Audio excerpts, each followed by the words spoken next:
మిమ్మల్ని ఒకటి అడగాలనుంది. అడుగు. మీకు డబ్బుంది, ఆస్తుంది. మీరు కోరుకుంటే ఈ లోకంలో ఉన్న అన్ని రకాల భోజనాల్ని బంగారు పళ్ళెంలో తినగలరు. అవన్నీ వదిలేసి మట్టి పాత్రలు, రాగి ముద్దలు, ఉల్లిపాయలు వీటితో గడుపుతున్నారు. ఎందుకిలా? ఇవే ఆరోగ్యానికి మంచిది.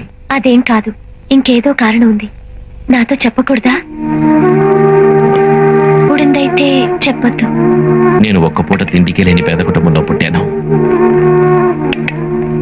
ఆకలితో ఉండి పక్కింట్లో అన్నం వండుతున్న వాసన వస్తూ ఉంటే అది పీల్చుకుని కడుపు నింపుకునేవాణ్ణి. ఎవరైనా ఒక్క పూట అన్నం పెడతారా అని ఒక్కొక్క గుమ్మ ముందు వెళ్లి నిలబడేవాణ్ణి. ఎవరూ అన్నం పెట్టలేదు. పెళ్లి బంతిలోనైనా అన్నం పెడతారని వెళ్లి కూర్చునేవాణ్ణి. కానీ కానీ అక్కడ కూడా అన్నం పెట్టలేదు.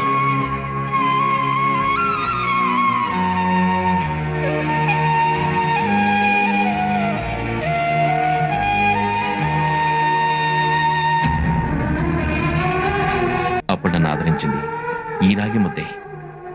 ఆ రోజే తెలుసుకున్నాను నాలాంటి పేదవాడికి ఇదే శాశ్వతమని.